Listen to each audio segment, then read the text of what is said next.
কড়াইতে দেখো একটু তেল দিয়ে দিলাম। আজকে একটু ডিম রান্না করব একটু অন্যরকমভাবে।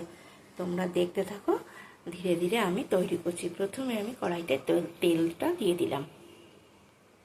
আমি ডিমটা তারপরে ফাটিয়ে আলগা করে আমি ডিমটা দিয়ে দিয়েছি, আর উপর দিয়ে একটু সামান্য একটু নুন দিয়ে দিয়েছি।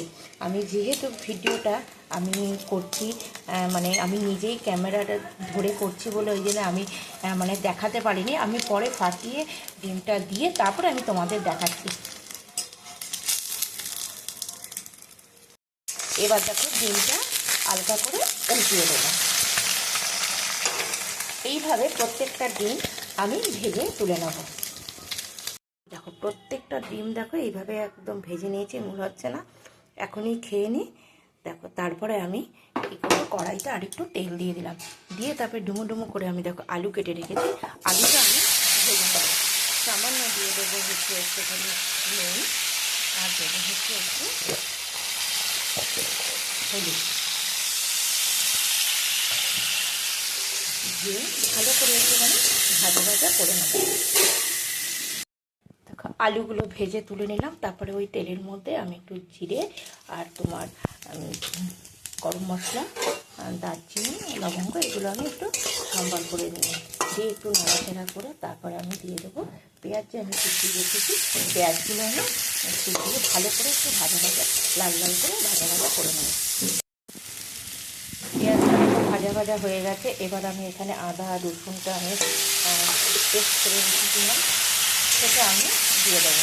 দিয়ে ভালো করে একটু নাড়াচাড়া করে এবার আমি দিয়ে দেবো হচ্ছে টমেটো। আমি এখানে পেস্ট করে রেখেছিলাম, সেই টমেটোটা আমি দিয়ে দেবো। দিয়ে ভালো করে আর একটু ভাজা ভাজা করে নেব। একটু ভালো করে একটু ভাজা ভাজা করে নিয়ে এবার কিছু আমি গুঁড়ো মশলা দিয়ে দেবো। তারপরে দেখো এখানে আমি দিচ্ছি একটু লাল লঙ্কার গুঁড়ো দিচ্ছি, আর দিচ্ছি হচ্ছে এই জিরের গুঁড়ো দেবো, আর দেবো হচ্ছে এখানে ধনের গুঁড়ো, দেবো হচ্ছে একটু কাশ্মীরি লঙ্কার গুঁড়ো। ভালো করে একটুখানি নাড়াচাড়া করে নেবো।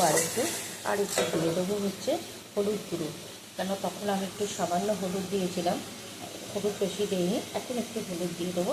আর দেবো হচ্ছে একটুখানি নুন। এবার ভালো করে কষিয়ে নেব। ভালো করে দেখো কষানো হয়ে গেছে। এবার আমি যে আলুগুলোকে ভেজে রেখেছিলাম সেই আলুগুলো আমি দিয়ে দেবো, দিয়ে ভালো করে আর একটু নাড়িয়ে এবার আমি পরিমাণ মতো জল দিয়ে দেবো।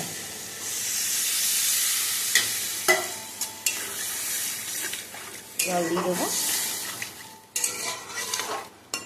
জল দিয়ে এবার যে আমি যে ডিমের পোচগুলো যে করে রেখেছিলাম, এটা হচ্ছে পোচ এগ কারি ঝোল, সেগুলো আমি একে একে আমি দিয়ে দেবো।